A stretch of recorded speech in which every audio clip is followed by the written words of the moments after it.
Bonjour à tous et bienvenue dans le cercle très fermé des gentlemen de la darts. Aujourd'hui, nous allons nous intéresser ensemble au matériel nécessaire pour pouvoir jouer aux fléchettes. Je laisse le célèbre speaker John McDonald vous envoyer le générique avec son célèbre Game on!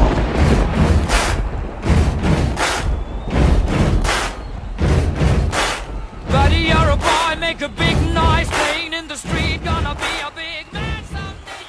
Nous avons effectué une sélection de matériel sur le site HolyDarts, le site de référence dans l'univers de la fléchette.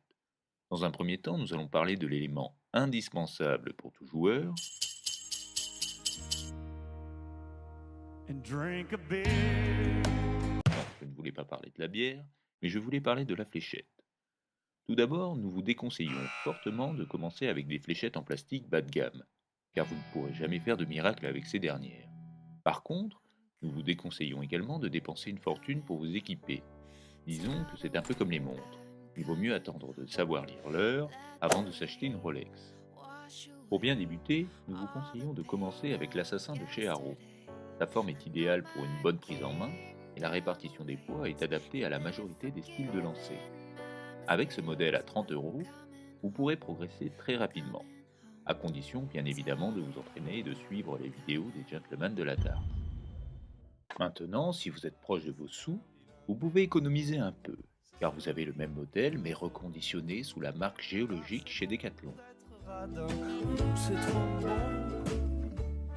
Pour la petite info, il est à moins de 30 €. À présent, pour ceux qui ont déjà fait leurs preuves, j'entends par là que vous avez déjà déclenché un cheval blanc, vous pouvez passer au modèle haut de gamme. Pour un budget aux alentours de 70 €, vous aurez accès à la Rolls-Royce de la darts, avec des marques mythiques comme Unicorn et ses célèbres néons, ou encore la marque Target, qui est considérée dans le milieu de la darts comme l'une des meilleures marques de fléchettes au monde. Pour finir, si pour vous le prix n'a pas d'importance et que vous estimez que la passion passe avant tout, nous avons ce qu'il vous faut. Les fléchettes du plus grand joueur de tous les temps, de la légende, le sexe décuple champion du monde, je veux dire Monsieur...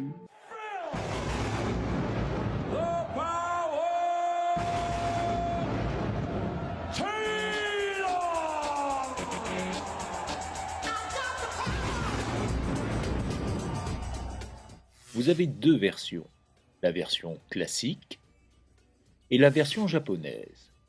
Quelle est la différence entre les deux? À part les 0,5 g de tungstène en plus dans la version japonaise, c'est le packaging de cette dernière. Y a pas à chier, les Japonais savent faire des boîtes. Dans une fléchette pour cible électronique, vous avez plusieurs parties, la pointe, le fût, la tige et le drapeau. Concernant les pointes, je ne peux vous conseiller que de dépenser le moins. C'est un élément qui se change très souvent, car il est absolument inconcevable de jouer avec des pointes tordues. Imaginez Rocco s'il avait la bite de travers.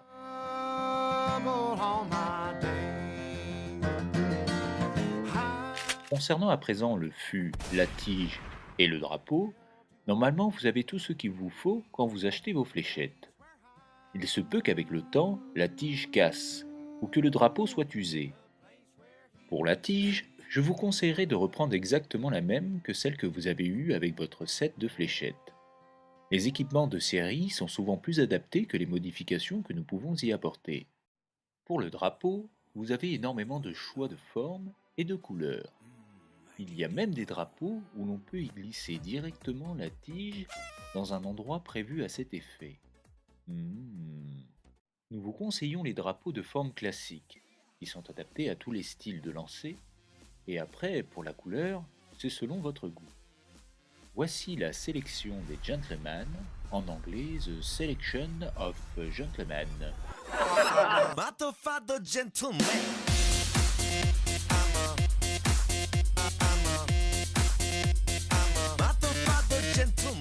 Vous avez par ailleurs un tas d'accessoires, comme la wax pour mieux agripper la fléchette, ou la manchette qui est censée améliorer le jet. Nous devons vous dire que ces accessoires sont un peu pain-zizi, Et ce n'est pas ce genre de goodies qui fera de vous un grand joueur. Par contre, un accessoire très important pour tout joueur de fléchettes, c'est la pochette de protection, élément indispensable pour éviter de se retrouver rapidement avec des fléchettes tordues. Il existe un tas de modèles, mais si vous souhaitez vraiment avoir le top, c'est l'étui de chez Target. Pour finir, nous avons sélectionné un objet extraordinaire. Ultra Collector. Un objet porté par le dieu de la darts. Un objet qui représente à lui seul un pan entier de l'histoire de la fléchette. Mesdames et messieurs, j'ai le grand privilège de vous présenter la chemise de Phil de Power Taylor. Un petit conseil tout de même, si vous avez un rendez-vous galant, je vous déconseille fortement de la porter. Vous risqueriez d'être un peu incompris. C'est assez abordable, mais si vous n'avez pas les moyens, et que vous souhaitez quand même avoir une tenue de pro pour vos soirées fléchettes entre amis, vous pouvez simplement trouver dans un vieux placard une chemise à fleurs, et vous aurez le style du champion de fléchettes le plus sympa du monde, je veux dire Peter à Mario.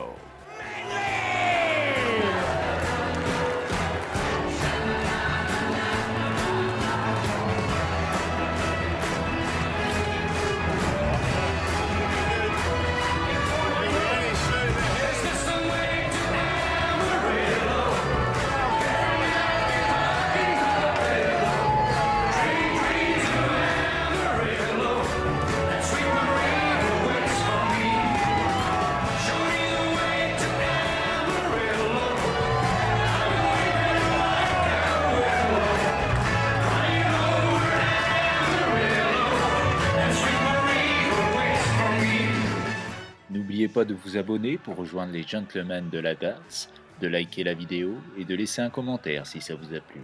Pour nous, c'est la récompense de notre travail. À vos fléchettes, les gentlemen. Game on! There's a church bell ringing with a song of joy that it's singing for the sweet Maria and the guy who's come to see her just beyond the highway. There's an open plain and it keeps me going through the wind and rain. Is this the way to Amarillo?